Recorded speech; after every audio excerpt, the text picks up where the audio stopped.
infamous 1994 genocide against Tutsis in Rwanda, the media seemed to be eternally tarnished in the eyes of the Rwandan society.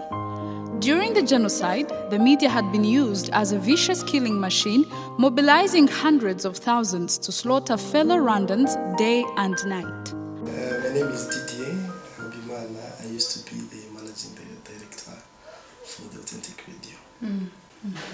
What do you think has been the role of the media in the Rwandan society pre-genocide?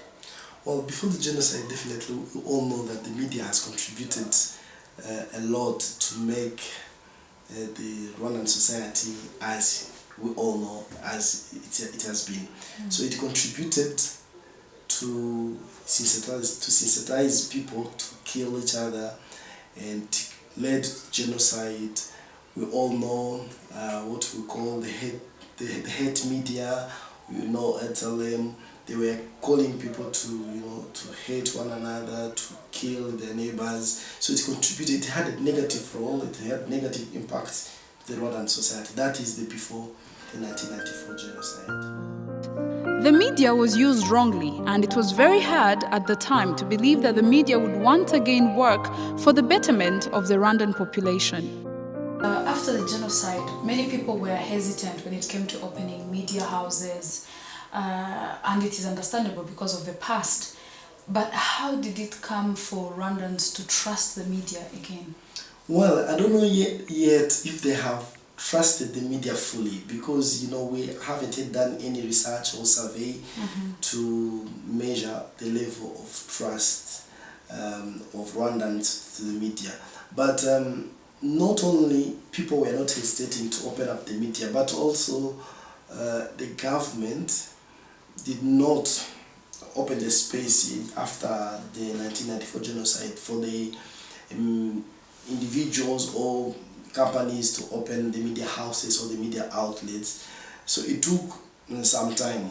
Well, it took some time because from the genocide to just jump to any other, let me say, maybe free speech, and then the government needed to first educate and sensitize the same people, the same Rwandans, that things have changed. So it took, I guess, sometimes, and then after a certain period of sensitization, and then the government enacted the laws, then authorizing the private media outlets to start, mainly I'm talking about the radio stations and the TV stations, to start broadcasting.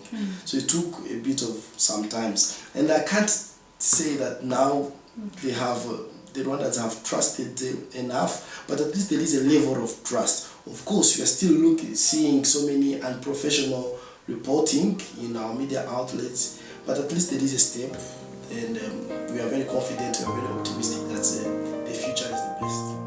Fast forward 20 years and more to find a Rwanda with more than the national TV channel, tens of radios, tens of online publications, and print magazines and newspapers, all for the public to learn from and to even contribute in.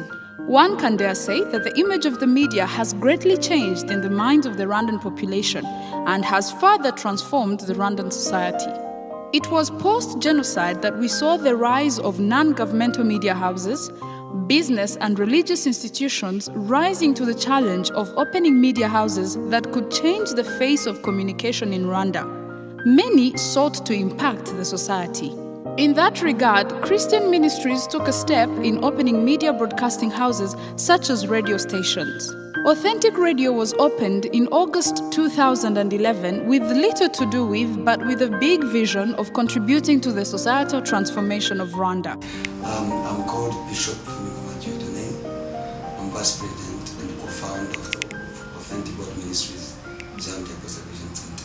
Yes. Why did the church feel the need to open a broadcasting media, a radio station? I think this should be a need of every church, in the sense that when we preach the gospel, we only preach in the four walls. And we preach to people, and we know that the message is spread through those people hearing the message, but we just want the message to be heard by all Rwanda, all Rwandese. So that's why we thought that it's good our messages be spread and all over the country, and even goes beyond the country. Number two is that the radio, the media, we know the power of the media. The media is very powerful to bring the true news and the truth of everything which is happening in our country. So our radio has two aims. One is evangelism, but the second one is also development, developing people. They are thinking, have a positive thinking. That's why we have a message of hope.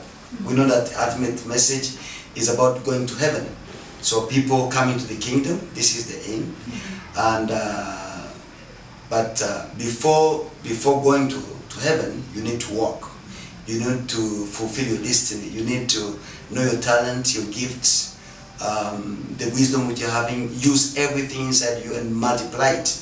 And the only way is to spread that message, not only in the church, but through a media support which can spread it to a large number of people and in a very short time. And we thought that the radio could do that. Number three, the radio, we also get feedback, because when we preach here, we don't get feedback. But through the radio, we got calls from people, we got emails from people, so we really get feedback from people, and then we can know how to improve the quality of our messages and everything. So that's why the radio as a powerful tool for media is very powerful than only preaching the four walls of the church. With the history of media and the Rwandan society, you know how the media was used as a machine in the genocide. Today, can Rwandans trust the Christian media house to communicate unbiased content? Exactly. That's another reason why we thought that we should also contribute to the unity and reconciliation of Rwandans, because we had some radios in the past were used to spread the message of killing people, of hatred among ethnic groups, and divisions, and nepotism, and favoritism, and so forth. So having a radio, that's a tool to transform or to bring a new kind of message, which is a message of truth, first and foremost, a message of unity, a message of reconciliation. You reconcile with God and reconcile among yourself. And also, by reconciling yourself, you get influencing, or you become a blessing to others through work, through working together, through getting ideas together, through having a great vision and impacting the nation, through seeing what is important or what are the talent of somebody else. All those kind of messages can be only spread through the radio and not the church here. Nevertheless, the environment in Rwanda for the media is still a young one. There are some technical challenges still needed to be tackled. If I say the media, that's too general a statement, because there is print, there is online media, there is broadcast. But then if I talk, I can speak on with regards to the radio. Yes, it does. Now all the times I'm seeing leaders of different institutions going to the radio for their accountability purposes. They are being called by the media with the new media law of the access to information. Now a journalist can call any leader in any institutions, and then they can ask things that are related to the accountability. How are you using your budget? How are you enacting the laws? What about the customer services? How are you delivering the services that you have promised to the people? And this is very positive. This is the transformation you are talking about. This is the change, changing the society, all the impacting the society that the media is doing. So it's coming up. The media is really doing a great job now after the genocide. They're talking to the broadcasting, all the media houses that I used to lead.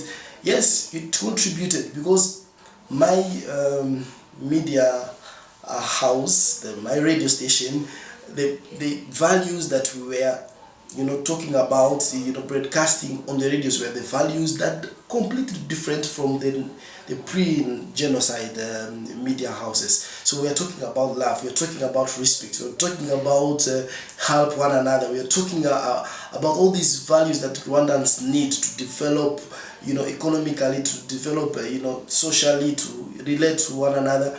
And exactly, this is what we are teaching people: how to do business with integrity, how to live in a family with respect, respecting your wife, respecting your kids, having a voice. The children can speak to their parents, parents can hear their children speaking, they also vice versa. So, and this is what we are encouraging people, those who are in business, to do business with integrity, those who are civil servants also to do their jobs with zeal, with passion, with courage.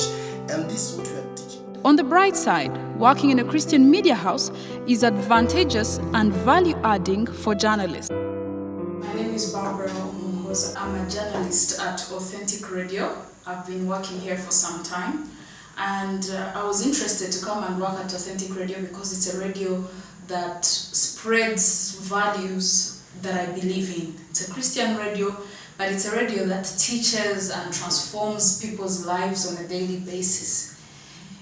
Working here is a little bit challenging because it's not mainstream journalism as you would find it, because we have values that we stand for, we have core mission, we have a mission, we have things that we stand for, and we do not compromise. So sometimes it is a little bit challenging because we find ourselves in settings where you are not in line with what other journalists are saying or pushing forward. But other than that, it's a great experience. It's a great experience to know that being on air and the few words that you say will impact someone's life. It will change a community, it will change a village, it will change the nation. One cannot say that radio broadcasters in Rwanda, though transformation-oriented, do not face challenges. In this particular case, a Christian radio has challenges of its own. We say that the first main challenge is about financing, because other media, because they spread all kind of messages, which we have our values, and we have some barriers where we can't go beyond. I will give an example. We cannot spread a message of cigarette, for instance, or a message of alcohol. Those are kind of messages we cannot spread, but yet we know that those are big companies, the biggest corporation in Rwanda, tobacco companies and breweries and everything. So in terms of funding, this is one of the challenges we're having. Number two is having high caliber journalists, because high caliber journalists means paying them well. We know that some of the media houses here, they pay them very well. And for us, we let them sit and we talk, and we tell them that this is part of a mission. This is part of a calling. So, but at the same time, they work with others and they know how they're paid. So sometimes when he becomes highly trained, he just go elsewhere because he cannot only survive with the what we give them. So this is also something big for us. At the end of the day, Authentic Radio seeks to impact lives for the better, striving to keep lending a hand in the rebuilding of our nation, Rwanda. Surely it has. Authentic Radio, since I've started listening it's one of the radios that inspires me, as it is one of the radios that receive guests.